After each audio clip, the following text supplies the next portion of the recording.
আসসালামু আলাইকুম everyone, welcome back to my channel baking and cooking arts. প্রতিদিনের রান্নায় আপনাদেরকে স্বাগতম। চলুন তাহলে মূল রান্না শুরু করা যাক। প্রতিদিনের রান্না কিভাবে অনেক মজাদার এবং সুস্বাদু করা যায় চলুন দেখে নেই।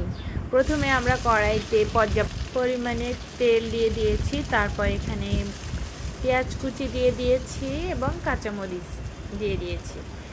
এখন পেঁয়াজটা কিছু সময় ভাজা ভাজা হয়ে এলে আমরা এখানে 1 টিস্পুনের মতো রসুন বাটা এবং 1/2 টিস্পুনের মতো আদা বাটা দিয়ে দিয়েছি এবং স্বাদ অনুযায়ী লবণ দিয়ে দিয়েছি।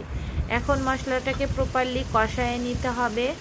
অল্প একটু পানি দিয়ে কষিয়ে নিচ্ছি যেন মশলাটা পুড়ে না যায় এজন্য। তারপর এখানে হলুদের গুঁড়া দিয়ে দিয়েছি।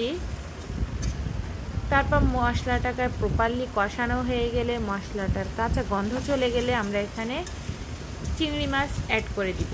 যেহেতু আমরা এটা চিংড়ি মাছ দিয়ে রান্না করছি এজন্য। আপনারা চাইলে অন্য মাছ দিয়েও রান্না করতে পারেন। আমরা ডাঁটা শাক রান্না করব চিংড়ি দিয়ে। চিংড়ি মাছ প্রপারলি মশলার সাথে কষানো হয়ে গেলে আমরা এখানে ডাঁটা শাকের যে ডাঁটাগুলো ছিল সে ডাঁটাগুলো আলাদা দিয়ে দিব। ডাঁটা শাকের সাথে আমরা 2 পিস আলুও দিয়ে দিয়েছি। আর ডাঁটা শাকের এই ডাঁটার সাথে পাতাটা যদি আমরা শাকের পাতাটা দিয়ে দিইনি এই কারণে যে পাতার যে সবুজ রং সেটা একটু কালচে মতো হয়ে যায়। এর জন্য আমরা এই শাকের ডাঁটাটা প্রপারলি কষানো হয়ে গেলে একটু সফট হয়ে আসলে তখন আমরা শাকের পাতাটা অ্যাড করব।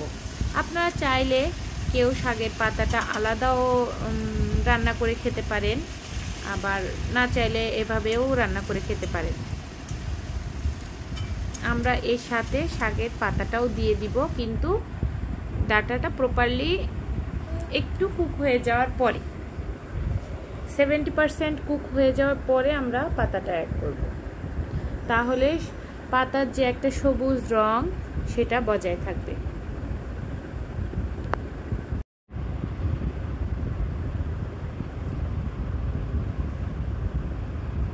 তারপর আমরা এই ডাঁটার সাথে পাতাটা মিক্স করে দিচ্ছি। রান্নাটা দেখে আপনারা বুঝতে পারবেন যে কিভাবে রান্নাটা হচ্ছে। এভাবে রান্নাটা করলে অনেক সুস্বাদু হয়। আপনারা চাইলে এভাবে এটা ভাজি মতোও করতে পারেন, কিংবা এই রান্নাটাকে আবার বাগারও দিতে পারেন পেঁয়াজ রসুন এবং শুকনো মরিচ কাঁচামরিচ দিয়ে। সেক্ষেত্রেও অন্য একটা ফ্লেভার আসবে এবং স্বাদ আসবে। কিন্তু আমরা আজ যেহেতু এটা মাখা ঝোল রাখবো এজন্য এখানে গরম পানি অ্যাড করে দিয়েছি। রান্নাতে অবশ্যই গরম পানি অ্যাড করার চেষ্টা করবেন, তাহলে রান্নার যে স্বাদ সেটা বজায় থাকবে, স্বাদটা বরঞ্চ বেড়ে যাবে। কিন্তু আপনি যদি এখানে ঠান্ডা পানি অ্যাড করে দেন তাহলে রান্নার স্বাদটা কমে যাওয়ার সম্ভাবনা অনেক বেশি। তারপর এখানে আমরা জিরা গুঁড়া এবং গোলমরিচের গুঁড়া অ্যাড করে দিব।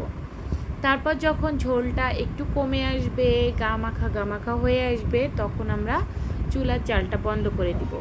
আর লাস্টে এখানে কাঁচামরিচ দিয়ে দিয়েছি এজন্য যেন একটা সুন্দর ঘ্রাণ আসে। এজন্য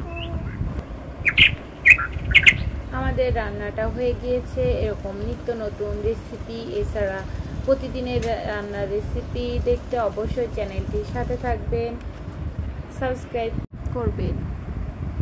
আজ এ পর্যন্তই। সবাই ভালো থাকবেন, সুস্থ থাকবেন। আল্লাহ হাফেজ।